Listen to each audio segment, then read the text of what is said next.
So magandang araw kabola. So nandito naman po tayo sa third episode po ng Bulahan.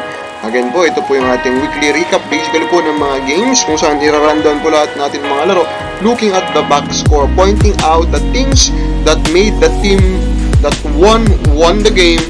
And then of course, makikita nyo rin kung bakit po natalo yung mga teams naman po na natalo. So, bakit po ba maganda po na mag-focus din sa mga statistics imbes na sa mga plays lang po or sa mga videos lang po. Of course, kasi po, numbers do not lie. Dito nyo mas klaro makikita kung ano pong problema po at ano ang mga rason kung bakit nagpapanalo ang nyo pong mga favorite teams. So, sa mga hindi pa po nakasubscribe ka bola, pakipindot naman po yung subscription button. So, let's start po with the first game of the week, San Miguel versus Blackwater.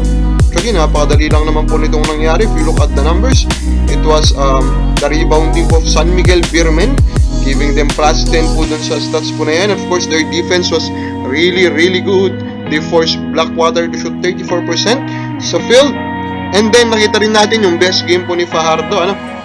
16 points, 12 rebounds, 3 assists.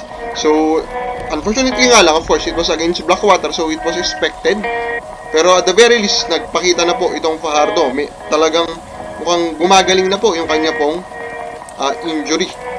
Now, going to our second game, I think this is one of the worst game that I have watched in the past few years. Lalo na dito galing kay Rain or Shine. For them to only score 48 points, that is very disgusting kung ako po ang tatanungin. So, napakabangit po na naging opensa po nila dito. Sobrang pangit that they did not have a single player na mag-score po ng double digit. And that is seldom na nangyayari po kabola. Although I will research, baka historic ito, itong ginawa po na ito ng Rain or Shine. Of course, in this game, it was all about the defense of Alaska. Kalahin mo yan, 20% shooting from Rain or Shine, diba? Ano yan? Pambarangay lang ba sila, diba? Ganun kaganda yung naging depensa po ng Alaska dito. Although, of course, hindi rin naman naging ganun kaganda ang opensa ng Alaska dito. So, maganda rin yung naging depensa ng Rain or Shine, kaya nga 74 points lang din po yung natapos po dito ng Alaska. Next game po natin was Phoenix versus Meralco. So, struggle po ng Phoenix, nagpapatuloy po. Although dito nakita natin na bumalik na yung shooting nila. They shot 12 out of 32. Pero still, Meralco controlled the rebound, plus 19. That is very huge. They also get more assists, which basically tells us that nag-work po yung flow ng kanilang offense. And yung isa pang malaking issue dito ngayon sa Phoenix is that they foul a lot. They fouled 35 times, providing 36 free throws to Meralco. Although Meralco actually did not take advantage that much of their wide gap po ng free throws kasi 61% lang po yung kanilang naipasok. Next game po natin is a battle between Magnolia and Terra Firma kung saan, of course, nag-dominate po ang Magnolia. Magnolia is currently the only undefeated team po in the PBA together with Talk and Tech. So nakita natin dito, maganda yung naging opensa po ng Magnolia. They have a very good 3-point shooting for this game, 12 out of 25. The assist was pretty well on their advantage, plus 10 po sila doon. And of course, rebounds sa kanila din po. Ang kagandahan naman for Terra Firma dito, nakita natin yung best game po ni Adams, 25 points, 11 rebounds. So, now that Munzon is out, basically for the tournament, it's time for Adams to show that he is really a number 1 pick caliber po na klase ng player. Next game natin is a close one between Doc and Tex and Rain or Shine. Again, it was another low scoring game po. And actually, di naman natin masisisi ang Rain or Shine kasi talagang napakapangit po ng nai-skate po nila. Actually, this week, they have back-to-back games. Ano po? And in this game po, nakikita natin na ito pong TNT was out-rebounded but they still won kasi they have a much better flow on their offense. Plus 10 po sila doon. Then yung depensa nila is napakaganda, or pwede rin natin sabihin na yung opensa lang talaga ng Rain or Shine yun is napakapangit. Nakita naman natin yung game po nila against Alaska. Sila din po ay nag-struggle. And then of course, maganda yung balance scoring po ng TNT dito. Yung top scorer nila 13 points lang. And they got 13 also from Pugoy, then of course 10 kay Kubuntin. Next game po natin is between Ginebra and Northport. Very close game. Won by a very unorthodox shot po by Stan Hardinger, which is expected naman kasi of course Christian is known for the guy as the best one in making an orthodox shot. Yung mga pangit aesthetically po ng mga tira, so siya yung pinakamagaling in hitting those. So Ginebra, this was a very very tight game talaga. Makita mo yun sa rebounding, ano? So tabla sila 50-50, and a lot of that is because of the aggressiveness po ng Northport around Slaughter in getting those rebounds. Although Ginebra showed more poise on the offense, having an advantage of 5 in terms of assists. Although nakita din natin dito na nahihirapan ng Ginebra to stop the fast break po of Northport Batangier. And in this game, the top scorers po of Ginebra was Pringle and Tenorio. Then Aguilar, again, hindi pa rin natin nakikita na makuha po ni Stan Hardinger po yung kaniyang laro. Next po natin, it's Meralco Alaska.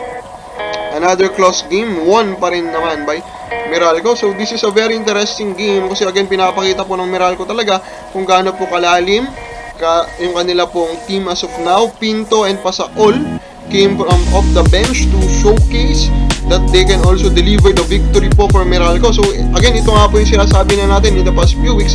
Ito yung talagang weapon po ng Meralco. Kung gaano kalalim po yung team nila, kung gaano kadami mga players ang pwedeng pumutok at tutulungan po silang may panalo po yung game. So they have different weapons, they have different ways po to mold their lineup po to have an advantage against any opponent. And the defense po Meralco in this game was pretty good.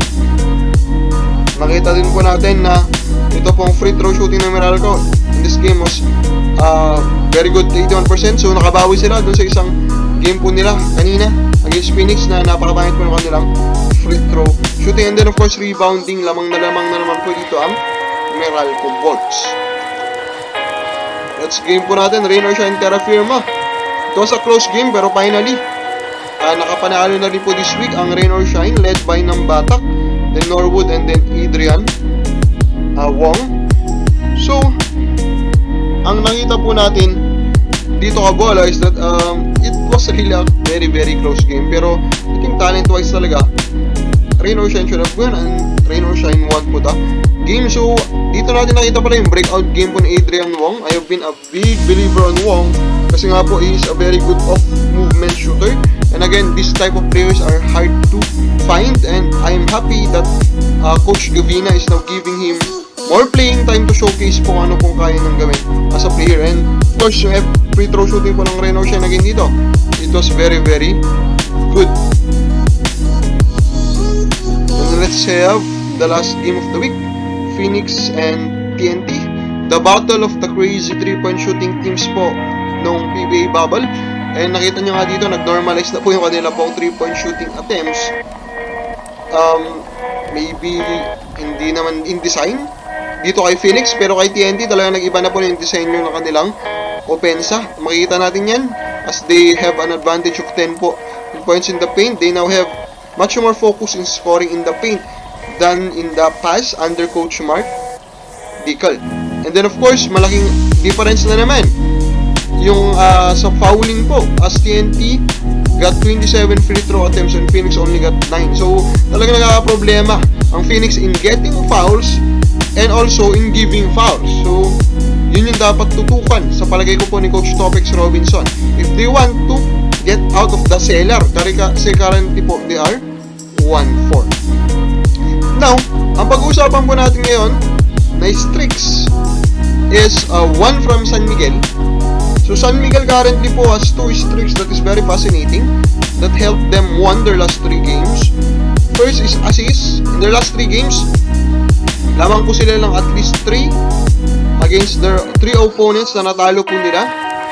So I think pinapakita nito na unti-unti na ibabalik po ng San Miguel yung kanilang sigla as a team at na-incorporate na nila ng maayos itong si CJ Perez. Other than that, San Miguel is now the best free throw shooting team in the league as they have knocked down 80% plus of their free throw attempts in their last 3 games. Again, free throws is becoming a very very key part of the game kasi sobrang pangit mo yun ng mga laruan. I think because of lack of practice time and siguro hindi lang talaga din sila familiar dun sa venue po and yung kawalan po ng fans. So ganun po yung nangyayari po yan. Kaya naman, every free throw now is very, very important. And for a team to be consistent po from there, free throw shooting will be a very, very good weapon to have moving forward. For the players naman, mag-focus tayo kay Jaren Teng. So makikita nyo naman po yung kanyang mga stats. In the first 5 games, isa dito of course na streak ang napakapangit. That is, in the last 4 games, Teng failed to knock down a single 3-pointer. Again, Teng, this is his biggest